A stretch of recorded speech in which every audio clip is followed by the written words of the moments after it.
আসসালামু আলাইকুম প্রিয় দর্শক, অন্য মঞ্চের আলাপ চাইতায় আপনাদের সকলকে আমন্ত্রণ জানাচ্ছি।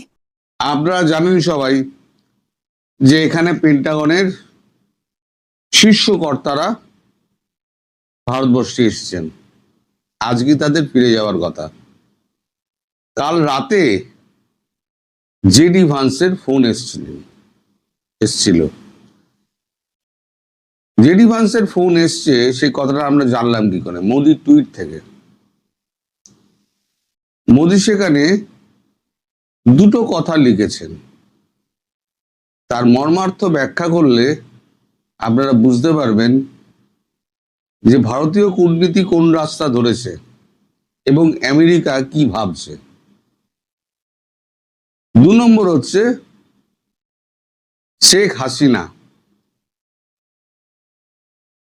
তার সম্পর্কে বিস্তারিত খবর নিয়েছেন জেডি ভান্স। তার শরীর স্বাস্থ্য সম্পর্কে তো বটেই, এবং তার এই যে ইন্টারভিউ, এই যে বিশেষ করে তার যে সাংবাদিক সম্মেলন, সেই সম্পর্কে এবং ভারতের প্রত্যুত্তর নিয়ে তাদের মধ্যে কথা হয়েছে। কথা হয়েছে গঙ্গার জলবন্টন চুক্তি এবং সামনের ব্রিক্স সম্মেলনে তারেক রহমানের আসার ব্যাপার। সব মিলিয়ে যে কথাটা হয়েছে, আমি সেটা আস্তে আস্তে একটা একটা করে ব্যাখ্যা করব। প্রথমে আসি নরেন্দ্র মোদীর টুইটে। নরেন্দ্র মোদী টুইটে যে দুটো শব্দ উনি ব্যবহার করেছেন, স্ট্র্যাটেজিক এবং লোকাল কনফ্লিক্ট। দেখুন, আমাদের সঙ্গে এখানে আপাতত পাকিস্তান বাংলাদেশে কোনো যুদ্ধ নেই আমাদের সঙ্গে। রইল পরে যুদ্ধ কোথায় হচ্ছে? রইল পরে ইরানে, আর ওদিকে হচ্ছে ইউক্রেনে, যার সঙ্গে ভারতের কোনো সম্পর্ক নেই।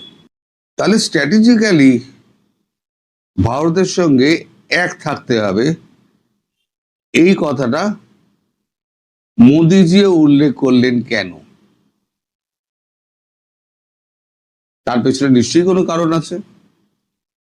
নিশ্চয়ই এমন কোনো কথা হয়েছে যার প্রত্যুত্তরে নরেন্দ্র মোদীকে এই কথাটা বলতে হয়েছে জেডি ভান্সকে।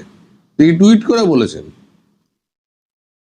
এবং তার তৃতীয় সন্তান জন্মানোর জন্য, জেডি ভান্সের তৃতীয় সন্তান জন্মানোর জন্য সেকেন্ড লেডিকে তিনি অভিনন্দন জানিয়েছেন এবং বাচ্চাদের সুস্বাস্থ্য এবং তাদের পরিবারের দীর্ঘ জীবন কামনা করেছেন, যেটা স্বাভাবিকভাবে হয়। শেখ হাসিনা প্রসঙ্গে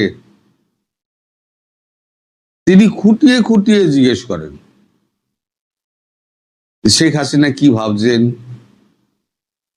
তিনি ডিসেম্বর বলছেন, তিনি কবে নাগাদ, তার মধ্যে কি প্ল্যানিং চলছে, আপনারা কি ভাবছেন, আমাদের ওখানে যে মিটিং হচ্ছে সেই মিটিং এর মর্মার্থ আপনার কাছে কতটুকু এসে পৌঁছেছে। যদিও আপনার কাছে পৌঁছানো মানে এটা পৌঁছাবে, এটা ধরে নিয়েই আমার কথাটা বলা। এ সম্পর্কে আপনার মতামত, এই সমস্ত ব্যাপার ট্যাপার নিয়ে কথা হয়েছে। বিশেষ করে শেখ হাসিনার ব্যাপারে তিনি অত্যন্ত খুঁটিয়ে খুঁটিয়ে জিজ্ঞেস করেন যে তার মতামতটা কি। তিনি দেশে ফিরে নির্বাচনে অংশগ্রহণ করবেন, নাকি সরাসরি প্রধানমন্ত্রী হিসেবেই তাকে নিয়োগ করা হবে? কারণ তিনি এখনো পর্যন্ত প্রধানমন্ত্রী। তিনি যদি চান তাহলে তারা প্রধানমন্ত্রী হিসেবেই ফের অভিষিক্ত করা হতে পারে। এখন নরেন্দ্র মোদী হয়তো বলেছেন এটা তার উপরেই ছেড়ে দিন, তিনি কি করবেন না করবেন এটা তার ইচ্ছা, তার দেশ, তার ইচ্ছা, তার উপরেই ছেড়ে দিন। আমাদের যতটুকু করার আমরা ততটুকু করব। আমি আবার বলছি যে ভারত সম্পূর্ণ একা করবে। যদি আপনাদের মনে হয় আপনারা আমাদের সাহায্য করবেন, বারবার বলছেন, তাহলে পরে আমাদের আপত্তি নেই।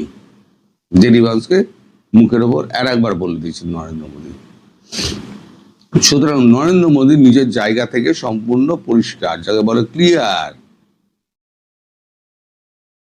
এদিকে থার্ড হচ্ছে জলবন্টন, গঙ্গা জলবন্টন চুক্তি নিয়ে যে জল ঘোলা হচ্ছে, সেখানে ভারত কি চাইছে। নরেন্দ্র মোদীর সঙ্গে কথাবার্তায় এই প্রসঙ্গ উঠে আসে। নরেন্দ্র মোদী বলেছেন যে এইটা নিয়ে কথা বলতে গেলে দেশের প্রধানমন্ত্রীকে তো আমাদের দেশে আসতে হবে। বিমস্টেকের সভাপতি হিসেবে তাকে ডাকা হয়েছিল আমাদের এতে। যত সব অর্গানাইজেশন আছে তাদের সভাপতিদের ডাকা হয়েছে, বিমস্টেকের সভাপতিকেও ডাকা হয়েছে। বাংলাদেশকে তিনি যেমন রিপ্রেজেন্ট করছেন, তা ব্রিক্সে ডাকা হয়েছে। এখনো পর্যন্ত বাংলাদেশের পক্ষ থেকে জানানো হয়নি যে তিনি আসবেন কি আসবেন না। আমার মনে হয়, আপনারা যদি আমায় জিজ্ঞেস করেন, আমার মনে হয় যে ব্যক্তিগতভাবে আমার মতামত যে তিনি এলে ভালো, না এলে আরো ভালো।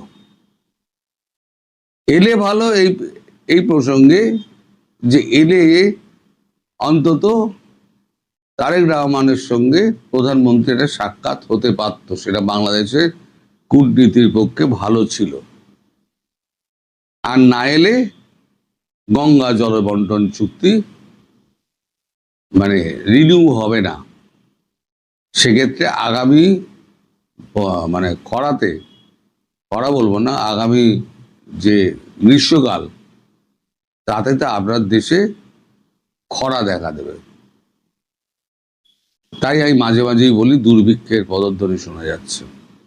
এখনই যা আপনার চাল ডাল তেল নুনের যা অবস্থা, তারপর কিছুটা হাসি ঠাট্টা মস্করা হয় যে একদিকে আপনাদের গালাগাল করছে, আবার একদিকে আপনাদের থেকে তেল নুন ডাল চাল চাইছে। তা আপনাদের কূটনীতি এমন, আপনারা চাবুকও মারবেন আবার খেতেও দেবেন। নরেন্দ্র মোদী হাসেন, শোনা কথা এগুলো। নরেন্দ্র মোদী হাসেন। তো শেষ যে খবরটা আমি পেলাম সেটা হচ্ছে আপনাদের এই যে আছেন সেনাপ্রধান, তিনি নাকি এয়ার অ্যাম্বুলেন্সে সিঙ্গাপুর গিয়েছিলেন। এয়ার অ্যাম্বুলেন্সে সিঙ্গাপুরে তিনি কেন গেলেন, তার নাকি মামা না কার অসুস্থতা, তাকে নিয়ে গেছিলেন। মামাকে ফেলে, অসুস্থ মামাকে ফেলে তারপর তিনি সুদান চলে গেলেন। কাল রাতে আইএসপিআর থেকে একটি বিবৃতি জারি করা হয়েছে যে সেনাপ্রধান উনি চলে গেছেন সুদান, যেখানে জাতিসংঘের আপনার শহীদ তৈন রয়েছে। এখন বলা হচ্ছে সুদান, ফ্রান্স গিয়েছেন না ইতালি গিয়েছেন সেটা তো বলা যাচ্ছে না। কারণ শেখ হাসিনা এটা বলে দিয়েছেন যে দেশে ফিরে আমার মুখোমুখি হওয়ার সাহস কিন্তু ওয়াকারুজ্জামানের নেই। আর ওয়াকারুজ্জামান খুব ভালো করে জানেন পাশা বদল হচ্ছে। যেটা উনি করতে চেয়েছিলেন ইসলামিক কান্ট্রি, সেটা করতে পারছেন না। এখন জামাতও সুর বদল করে দিয়েছে। প্রথম আলো, যারা একেবারে আপনাদের এক নম্বর কাগজ, যারা তুখোর হাসিনা বিরোধী ছিল, তারাও একটু একটু সুর বদলাচ্ছে। সব কাগজই সুর বদলাবে। এখন তারেক রহমান এবং তার পারিষদ বর্গ কবে চীনের কোল থেকে নেমে ভারতের কোলে ঢুকবে আর ভারতের কোলে বসবে, সেই অপেক্ষায়। তবে ভারত কোলে জায়গা দেবে না, হাঁটুর পাশে একটা হয়তো জায়গা দিলেও দিতে পারে। কারণ বিএনপি হচ্ছে অবিশ্বাসের দল, বিশ্বাসঘাতকের দল। তাদেরকে ভারত বিশ্বাস করে না। একবার দুর্ঘটনা ঘটেছিল 2004 সালে, তারপর আবার একটুখানি চেষ্টা করেছিল ভারত, জয়শঙ্কর গেছিলেন নিজে, রাষ্ট্রদূতকে পাঠাননি। তখন বিনয় বার্মা ছিলেন আমাদের রাষ্ট্রদূত, তাকে পাঠাননি, নিজে গিয়ে তার উপস্থিত হয়ে তার সমবেদনা জানান, মোদিজি চিঠি পিঠি দেন, তার উপযুক্ত জবাব তারেক রহমান দিয়েছেন। ভারত সফর না করে তিনি সোজা চলে গেছেন বেজিং এ। এদিকে আমেরিকার তারা খেয়ে বেজিংকে তো সব ঠান্ডা বাক্সে পাঠিয়ে দিয়েছেন। বেজিং এত চালাক, বেজিং তাতে কি বিন্দুমাত্র কিন্তু নিরুৎসাহ হয়নি। তারা উল্টে বলছে, আমরা বাংলাদেশের সঙ্গে আমরা সুসম্পর্ক রেখে চলতে চাই এবং আগামী দিনে আমরা কার্যক্ষেত্রে আরো কাছাকাছি আসবো। মানে বেজিংও ছাড়তে চাইছে না, আমেরিকাও ছাড়তে চাইছে না, দুপক্ষে ওখানে মারামারি হচ্ছে। তারেক রহমানের দুই ঠ্যাং ধরে দুইজনে টানছে, এক আমেরিকা টানছে আর হচ্ছে বেজিং টানছে। মধ্যখানে ঠ্যাং ছিঁড়ে না আধা আধে হয়ে যায় তারেক রহমানের যা অবস্থা। সাথে বলেছিলাম ঝাড়ে চড়েছে রক্তাক্ত হবে, এখন দেখুন রক্তাক্ত হচ্ছে কিনা। সমগ্র ব্যাপারটার মধ্যে যেটা ঘুরে ফিরে আসছে, আপনাদের সেনাপ্রধান ভাগলবা হবেন, আমার কথা মিলিয়ে নেবেন। তিনি শেখ হাসিনার মুখোমুখি তিনি হবেন না, তার আগেই তিনি দেশত্যাগ করবেন। সেগুলো গুছোচ্ছেন কিনা, আগের গুছোচ্ছেন কিনা, আর ওখানে অ্যাসাইলাম চাচ্ছেন কিনা, ফ্রান্স বা ইটালিতে অ্যাসাইলাম চাচ্ছেন কিনা, তার ব্যবস্থা করতে গেছেন কিনা তা আমি জানি না। পরবর্তীকালে নিশ্চয়ই প্রকাশ পাবে। ভাগবেন তো বটেই, দেশে তিনি থাকবেন না। দ্বিতীয় হচ্ছে জামাতের স্বপ্ন পূরণ হলো না। তৃতীয় হচ্ছে যদি তারেক রহমান না আসেন তাহলে পরে গঙ্গা পানি চুক্তি নবায়ন কোনো মতেই সম্ভব না। আর চতুর্থ হচ্ছে পেন্টাগন আজ ফিরে যাচ্ছে প্রতিনিধি দল।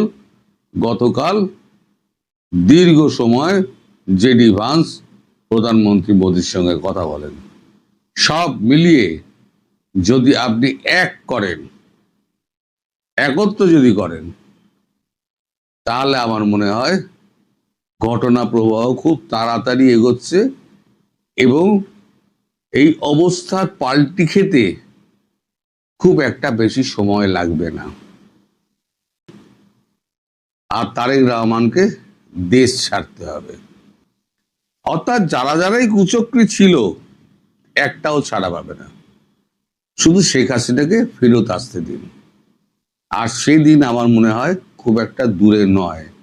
আমি বলেছিলাম সেপ্টেম্বর, আগস্ট, সেপ্টেম্বর, তার মধ্যেই বড় কিছু ঘটে যাবে। আমি আগস্টেই চিন্তা করছি, আগস্টে হয়তো হবে না, এত তাড়াতাড়ি হবে না, সেপ্টেম্বর হবে হয়তো। সবাই ভালো থাকবেন। বাংলাদেশে সাবেক প্রধানমন্ত্রী শেখ হাসিনা ইস্যুতে ঢাকা দিল্লি সম্পর্কে ব্যাপক উত্তেজনা বিরাজ করছে, এমন খবর গত কয়েকদিনে বাংলাদেশের সংবাদ মাধ্যমগুলোতে প্রতিদিনই প্রকাশিত হচ্ছে। এমন খবরের মধ্যে চমক জাগানো একটি খবর হলো, ভারতীয় গোয়েন্দা সংস্থার 4 কর্মকর্তা বাংলাদেশি প্রতিরক্ষা গোয়েন্দা সংস্থা ডিজিএফআই এর আমন্ত্রণে সোমবার ঢাকায় এসেছেন।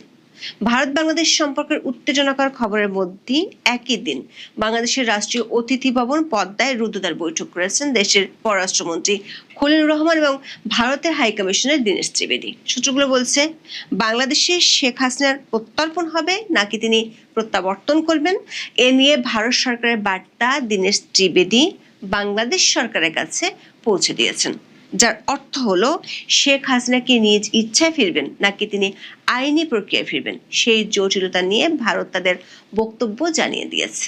দুই দেশের সম্পর্কের মধ্যকার উত্তেজনা কমবে না বাড়বে, বিশেষ করে তারেক রহমান দিল্লি যাচ্ছেন কি যাচ্ছেন না সেটিও হয়তো জানা যাবে সোমবার বাংলাদেশের প্রধানমন্ত্রী তারেক রহমানের সাথে ভারতের হাই কমিশনারের অনুষ্ঠেয় বৈঠকে। তবে ভারতীয় হাই কমিশনার আশা করছেন নরেন্দ্র মোদী আর তারেক রহমানের বৈঠক হলে সব সমস্যার সমাধান পাওয়া যাবে। ভারত বাংলাদেশের এই প্রতিরক্ষা এবং কূটনৈতিক তৎপরতার মধ্যে মার্কিন সংস্থা ইন্টারন্যাশনাল রিপাবলিক ইনস্টিটিউট বা IRI এর একটি টিম ঢাকায় বিএনপি ও জামাত ইসলামী নেতাদের সাথে আলাদা আলাদা বৈঠক করেছে। বাংলাদেশের রাজনীতিতে এই বৈঠকগুলো বেশ তাৎপর্যপূর্ণ বলে মনে করছেন সংশ্লিষ্টরা। বিস্তারিত জানতে চলুন যাওয়া যাক বিশ্লেষণে। বাংলাদেশের পররাষ্ট্রমন্ত্রী খলিলুর রহমানের সঙ্গে রবিবার ঢাকায় বৈঠক করেছেন ভারতের হাই কমিশনার দীনেশ ত্রিবেদী। সোমবার প্রধানমন্ত্রী তারেক রহমানের সঙ্গে ভারতের হাই কমিশনারের প্রথম আনুষ্ঠানিক সাক্ষাৎ হতে যাচ্ছে। বাংলাদেশের সংবাদ মাধ্যমগুলোর খবরে বলা হচ্ছে, রাষ্ট্রীয় অতিথি ভবন পদ্মায় বৈঠকটি হয়েছে একেবারে রুদ্ধদ্বার। তবে বৈঠকে কি বিষয়ে আলোচনা হয়েছে সে বিষয়ে দুই পক্ষের কেউ আনুষ্ঠানিকভাবে কিছু জানায়নি। সোমবার তারেক রহমানের সাথে বৈঠকের পর আলোচনার বিষয়ে গণমাধ্যমকে আনুষ্ঠানিকভাবে ব্রিফ করা হবে বলে সংবাদ মাধ্যমগুলোকে জানানো হয়েছে। প্রধানমন্ত্রী তারেক রহমানের প্রেস উইং জানিয়েছে, সোমবার বেলা 11টায় সচিবালয়ে প্রধানমন্ত্রী তারেক রহমানের সঙ্গে ভারতীয় হাই কমিশনার বৈঠক হওয়ার কথা রয়েছে। খলিলুর রহমানের সাথে দীনেশ ত্রিবেদীর এটি দ্বিতীয় বৈঠক।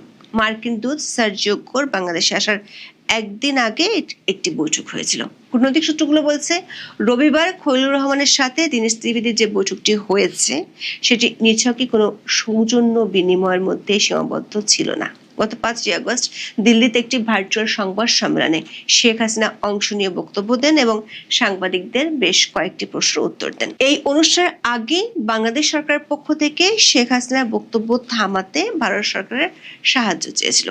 যদিও ভারত সরকার বলেছে, শেখ হাসিনার ওই অনুষ্ঠানে দেওয়া বক্তব্য দেশটির সরকার সমর্থন করে না। কিন্তু বাংলাদেশ সরকারের শীর্ষ মহলের ধারণা, ভারত সরকার অনুমতি ছাড়া এই ধরনের অনুষ্ঠান হওয়া এবং তাতে শেখ হাসিনা বক্তব্য দিতে পারতেন না।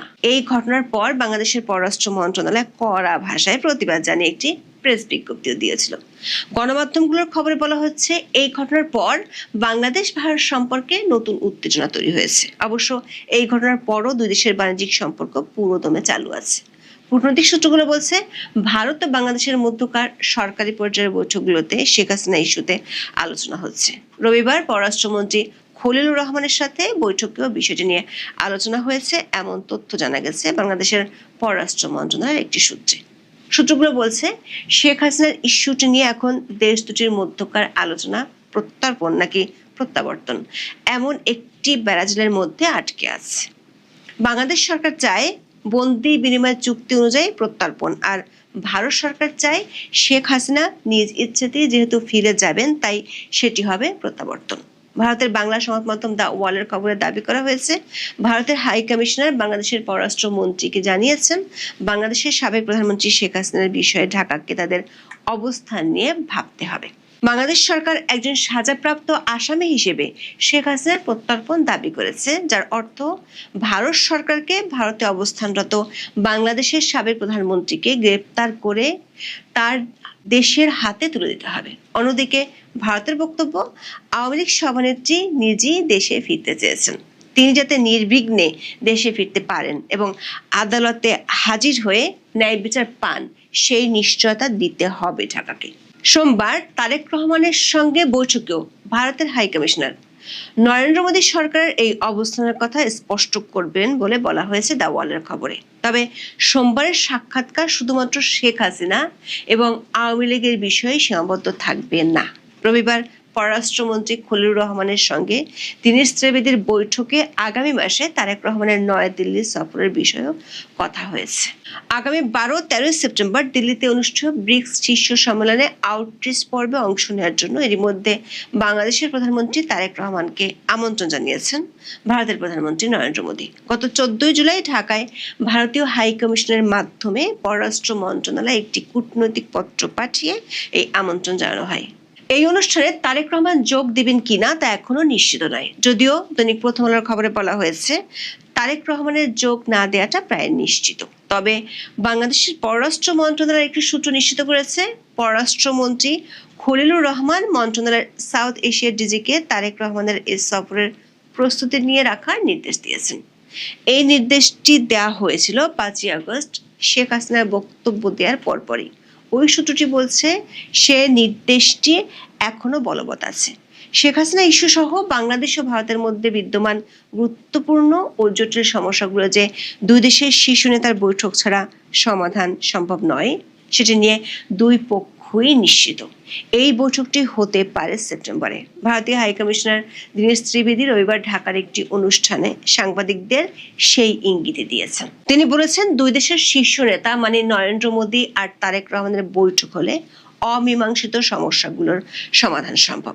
এদিকে শেখ হাসিনার সংবাদ সম্মেলনকে ঘিরে দুই দেশের রাজনৈতিক মঞ্চে উত্তেজনার মধ্যে বিশেষ একটি খবর হলো, বাংলাদেশের প্রতিরক্ষা গোয়েন্দা সংস্থা ডিজিএফআই এর আমন্ত্রণে ভারতের 4 নিরাপত্তা কর্মকর্তা ঢাকায় এসেছেন। ভারতীয় সংবাদ মাধ্যম নর্থ ইস্ট নিউজের খবরে বলা হয়েছে, ভারতীয় গোয়েন্দা কর্মকর্তাদের এই প্রতিনিধি দলটি রবিবার দুপুর 3টার দিকে নয়াদিল্লি থেকে এয়ার ইন্ডিয়ার একটি ফ্লাইটে হযরত শাহজালাল আন্তর্জাতিক বিমানবন্দরে পৌঁছে। ধারণা করা হচ্ছে, ভারতীয় গোয়েন্দা ও নিরাপত্তা কর্মকর্তারা ঢাকায় দুই দেশের নিরাপত্তা ব্যবস্থা নিয়ে আলোচনার জন্য ঢাকায় এসেছেন। নর্থ ইস্ট নিউজের খবরে বলা হয়েছে, বাংলাদেশ ও ভারতের মধ্যে নিরাপত্তা সহযোগিতা অব্যাহত থাকার প্রেক্ষাপটে এই সফর তাৎপর্যপূর্ণ হয়ে উঠেছে।